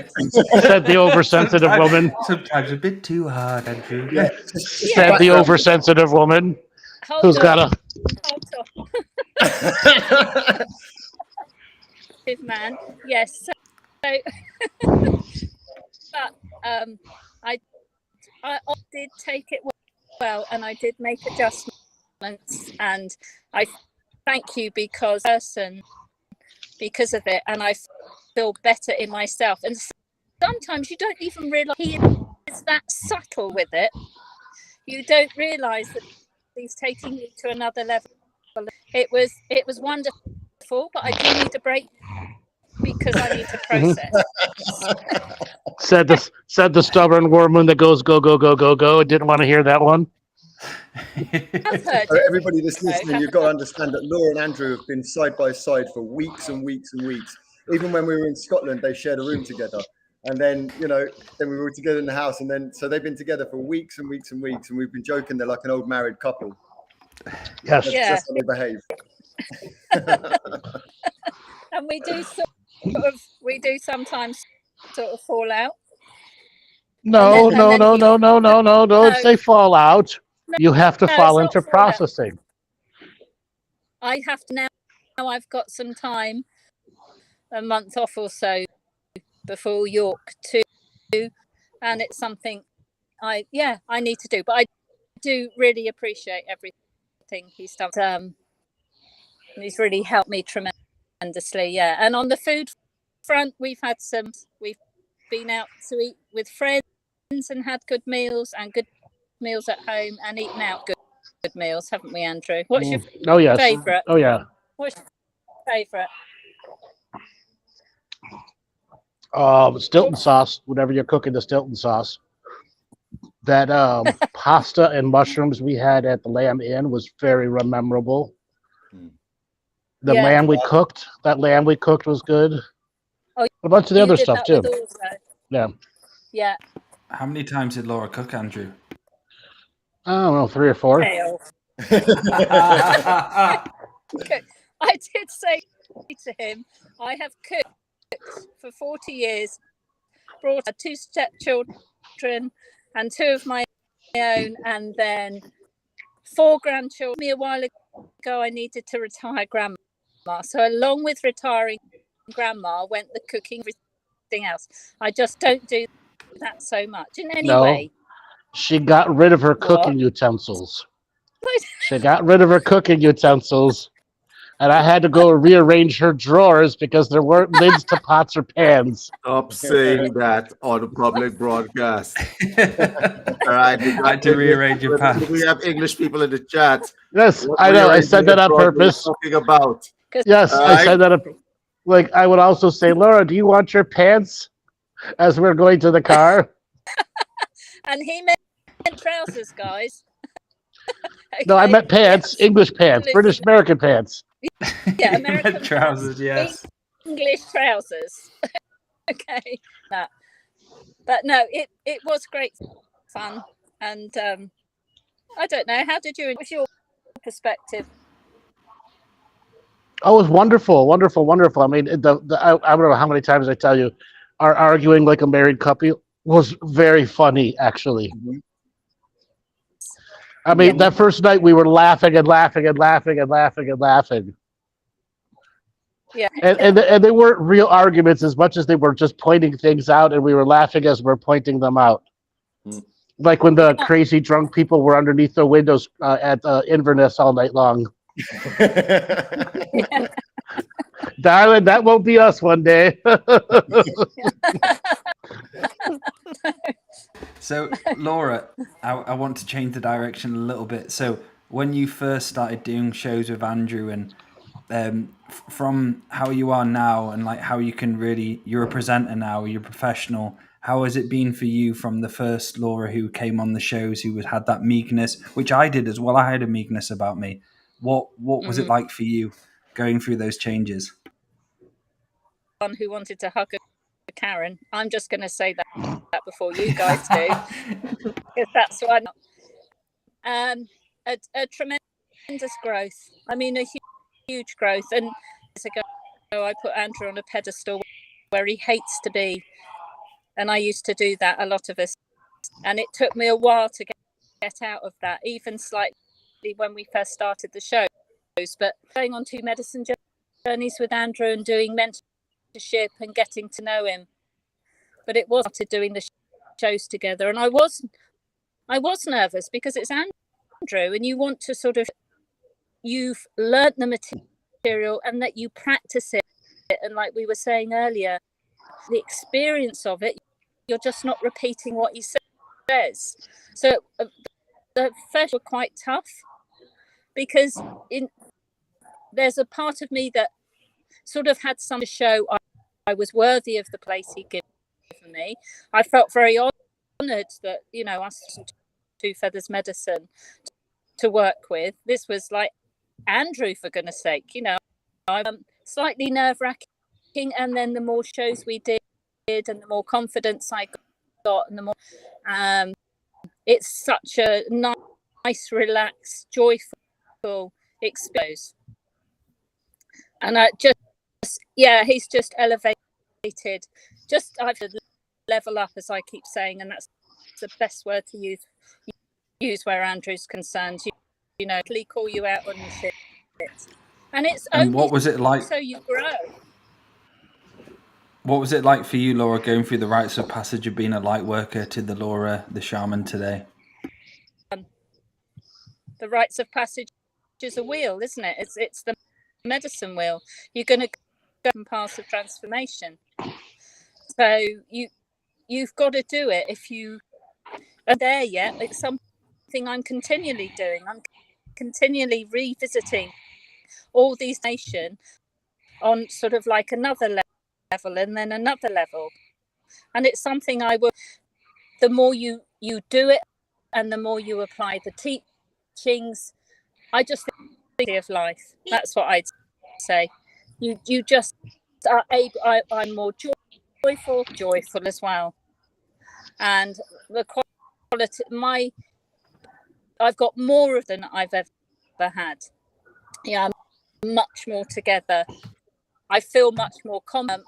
I love the healing, the combined healings that we do. I couldn't have done that a year ago, but now there's just so many things. We've learned so many different skills, and also through you guys, all of you here on the show tonight, I've learned from fabulous community that we've got going here. And remembering to have fun and how important it is to have fun, like banter as well, and taking the piss out of each other is just, it's kept us going. Like always making a fun out of a situation or always having banter back and forth. That's just stuff's important. And to not allow it to affect you or get triggered in any way if someone gives you some banter.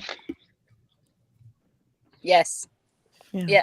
That's where Andrew fits in straight away, because he's already got that British kind of humour. Came here ready for it. Andrew was fitted in perfectly. Well, I have raised my children well. We're out of the nest now. We're flying. That's what I was going to say about the U-turn energy, is that, you know, the U-turn thing where all of a sudden we think we're doing something and then, oh no, we're doing something else.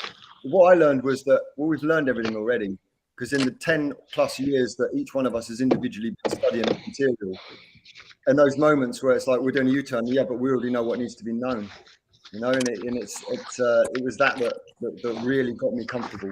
It's all in there anyway. It was also me not wanting to do lightworker shows. Exactly. In the beginning, steering you away from everything, because that's all you do is lightworker.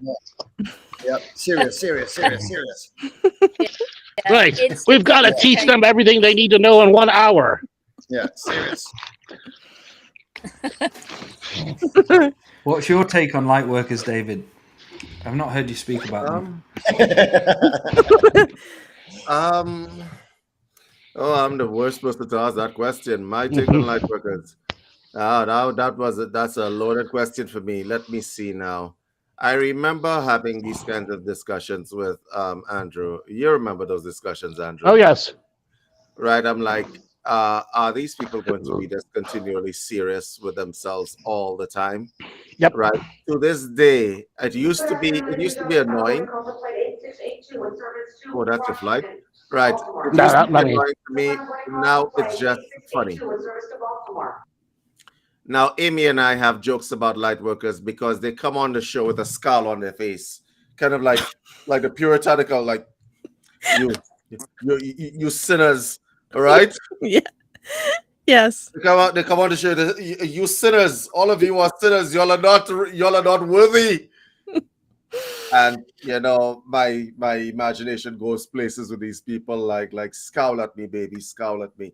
But anyway, my point is, right, what do I think about light workers? Like, please take the serious, stick up your ass. Life is too short to be all into yourselves and so on. And it's another kind of narcissism, really, when you think that people are not seeing the light. They're seeing the light, they're just not dealing with the scowl on your face. All right. And a lot of people, I find it difficult to believe that, Dale, you are actually a light worker. I can't believe that. Maty, you too. I can't imagine that. It was a lonely time. It was a lonely time. It was a lonely time, correct? It was fucking lonely. Really, really lonely. I did it all, David. I did it all. I can't imagine your guys in that frame. I can't. And Amy told me just recently that she was one of those light workers with a stick up her ass. Can you imagine her? Wait. Light worker syndrome on her? Like, yes, I can. You can? I can. I didn't even know what a light worker was. I didn't even know what I was doing. That's being a light worker. Being a The definition of it. Yeah, no definition. Oh my God. But no more. I took it out. I took the stick out. Mm-hmm. Yeah. And Surgically removed it. yeah, myself. It feels Right. good. It feels good, guys. Try it. It feels good.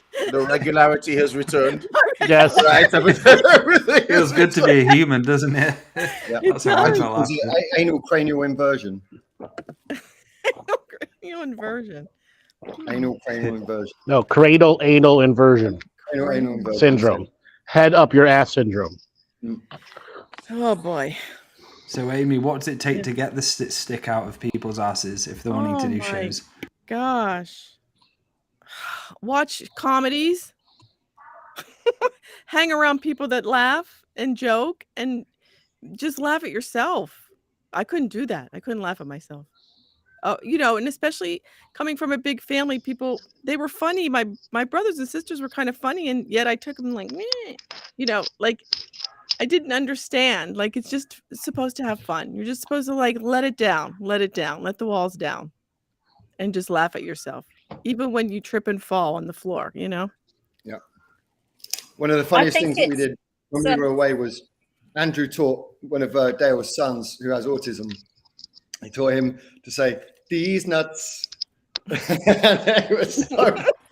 So he farts, and when he's about to fart, he says "these nuts" and drops one. What did I do? Andrew said you taught oh gosh, what's his name, little man? Heath. Heath, that's it. And he said to him, "These nuts," and you could just see it go in his eyes, and it sunk in. It was so hilarious. These nuts. And then the farting, don't forget. Gotta go pull my finger. Yes. Yes. Yes. That was my contribution to Dale's parent raising, along with bribe your children. Owing money. Make them owe you money. Yep. And I get the two kids up to betting up to owing me $300. Yes. And I put the debt on Dale.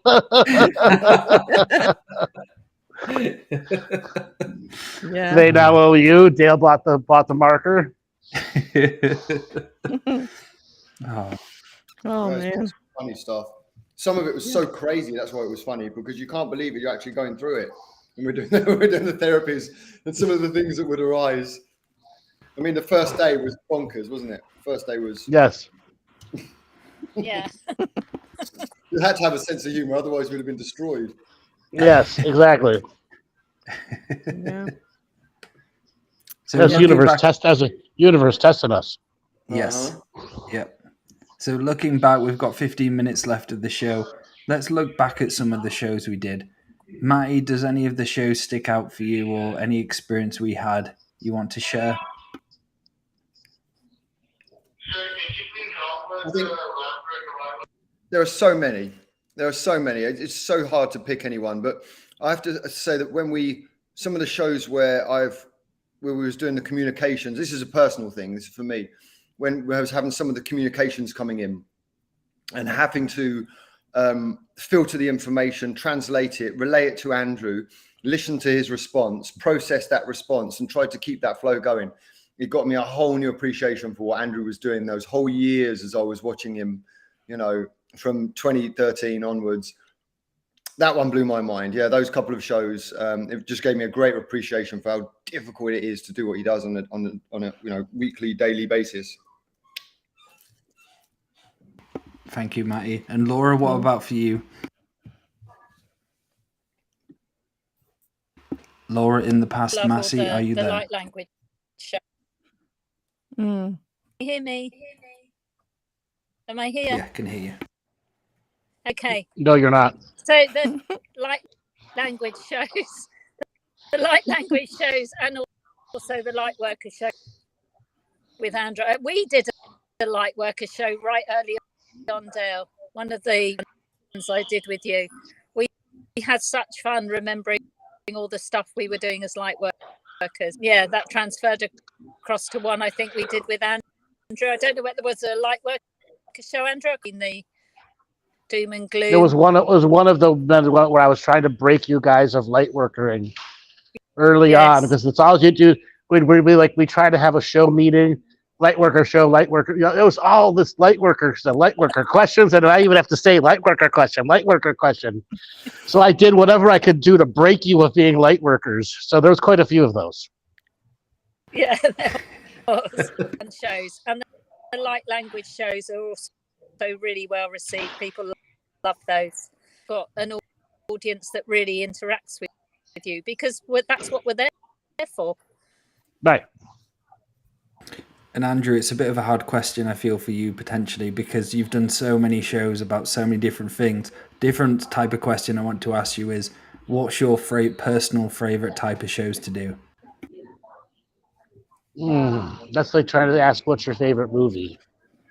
In the now, the Andrew of the now.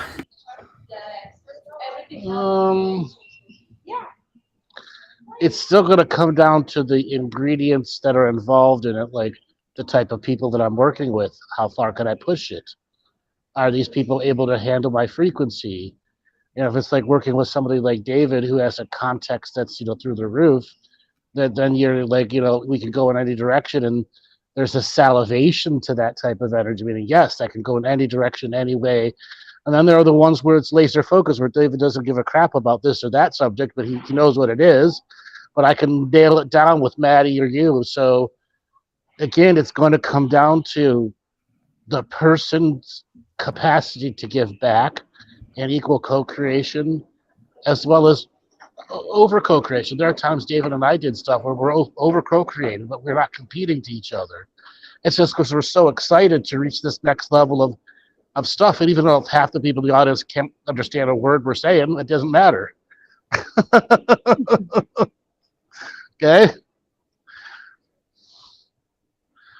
So when you reach those types of push levels, how far can we push it? That ultimately is the best type of shows to do, is how far can I push it? And if I can keep pushing and pushing and pushing and pushing and pushing until there are no boundaries, no borders, no nothing, it is what it is.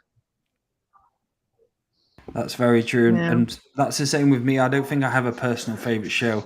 I think every show has different, like you say, Andrew, ingredients and different attributes and different feelings and so on. And there's always a show where I'm like, damn, this is my favorite show. Then the next show is, damn, this is my favorite show. So it's quite a tough one to answer that. Yeah. David, what about you? From all the shows you've done, is there any flavor which you like to talk about? I love being put on the spot in live call-in shows. I love that. And I'll tell you why this is my favorite show. Because it's real people. There's lightworkers are a dime a dozen. The lightworkers who can come on a show that is live and being telecast and have somebody dial in and ask you a direct question is the lightworker you want to deal with. And I'll tell you why. Because that individual has to know their shit backward, forward, up, and down. That's why I'm working with you guys. Mm-hmm. David, you remember that first show? How good it felt? Yes, it was like, like all the philosophies coming off the top of my head. like all the philosophies is coming off the top of my head. I'm like, all the things that you think about. Once again, it's Andrew. It's like I told you, people who put themselves on the line like you guys are doing right now, you have a whole audience watching y'all. Some of them might say some shit to y'all in the comments and so on, and you do not care. You're talking about Rites of Passage, which was the original title of that show. That in and of itself is a rite of passage.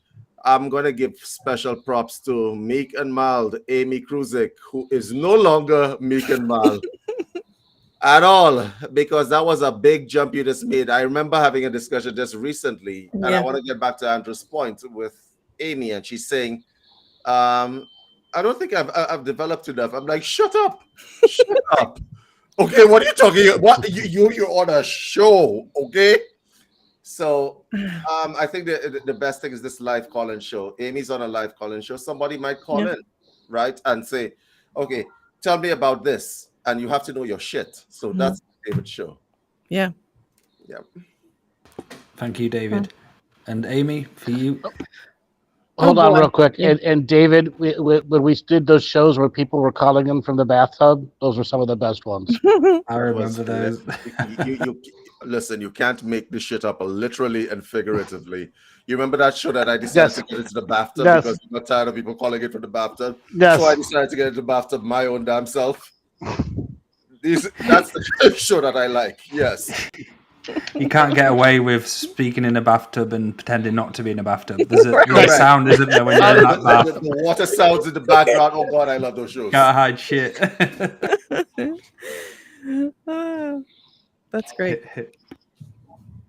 Yeah, so I don't have quite a history that you guys have yet, but I mean, goodness, just having the opportunity to be on the shows is always a stage of growth, adding a brick to my growth. And I still, so the last show, not the last show, but the sex show, I was like, oh no, I know I can't make an excuse not to come on. You had a headache? I had a headache, right? But it was like, oh no, okay, but see, I had to push through that. Like, okay, I'm gonna go on. I'm gonna go on. It's like that, just that self-talk, that self, I don't know, but I don't remember your topics of the shows that I was on because I was in the moment, so I don't even remember. Hanging on. What? Hanging on. Hanging on. That's what it's like in first. Yeah, like that's what it's like at first, right? Oh! Yes. I just appreciate all of you and just wow. It's hard to even express what I feel for all of you. And the audience. I mean, it's all they come back and they come back and they come back. Every week. So I appreciate those people that do comment because that helps us in our growth too.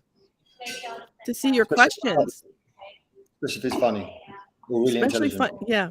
And everyone watching, listening, you're part of the show as well. Yeah. You're very important because without you, this show wouldn't exist. And everyone coming here today, going through their own rites of passage, the hardness, the easiness, the lows, the aboves, everything we go through makes us who we are. And for me, I've gone through darkness, I've gone through happiness and so on. But my own words and my own feelings come from faith now.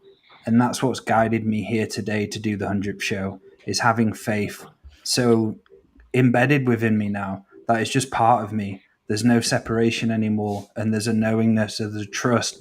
Even when shit goes a bit south sometimes, just letting it go and not allowing it to really ruin me anymore. If there's chaos, allow the chaos to play out, but don't allow it to change me like I used to. Allow it to affect my own growth again. And I just want to say I love you guys and for all those listening, and I really appreciate it. And 100, here we are. So we are now at the end of this 100th show, and we'll be back next week with 101 show. So guys, if you can, Maty, do you want to go first? How can people get a hold of you? Oh, okay, guys. So if you want to get a hold of me for psychic surgery or any other means, go to twofeathersmedicine.com, click on my picture or my name, go to my site, and there's a link there for you to be able to email me. Thank you, Robert. David? If you want to get a hold of me, it is info@unifiedhealthsystems.com. You guys can actually just message me whenever, and check out my show, which is UCM Vibe, which is on Wednesdays. Thank you, David. Amy? Yeah, so my show is called Unscripted, and I do it. We record. It's 20 minutes. Anybody interested in being a guest, that would be awesome. And you can connect with me through Facebook Messenger. Beautiful. Thank you, Amy. Andrew? You guys generally know who I am. Let me go to my website, andrewbartzis.com. We have a mentorship class that'll be starting in about 2 weeks. So for those of you who have now been wanting to do a mentorship class with me, now is their time. Spots are limited, so rush on down to andrewbartzis.com and sign up for that mentorship class. Alternatively, we have sessions that are available. I want to let everyone know we have a brand new automated booking system created by the ever wonderful David Ellis, who has mastermind the automated booking system. So for all of you that have been having issues in the past, the automated booking system will take care of you. Yeah. Outstanding. And Laura? Yeah, if you want to learn how to be a being of the now, yet speak 2 minutes in the past, then come and have a session to feathers@gmail.com. Also, email me if you'd like to. Amazing combined therapies. We will be in New York from the 28th of September. Also, have a look if you're interested. I can send you the email now. There's lots of stuff about it on Facebook. Lots of really from people. So have a read and come and join us in York if you'd like to. There's 3 and 5 day packages, and you'll get everything that week. So just email me, Laura, 2 feathers, the number 2 @gmail.com. Great show, guys. Yeah. Thank you, Laura. And if anybody would like soul surgery with myself, visit daletobin.com. I also have psychic surgery training coming up on the 15th and 16th of this month. Also, I'm doing a special offer. If you sign up for the psychic surgery training, you get a free session with me. And I just want to say again, thank you for all of those listening and all of the comments. We really do appreciate you guys. Good night. Thanks. Thank you. Night. Good night. Aho, motherfuckers.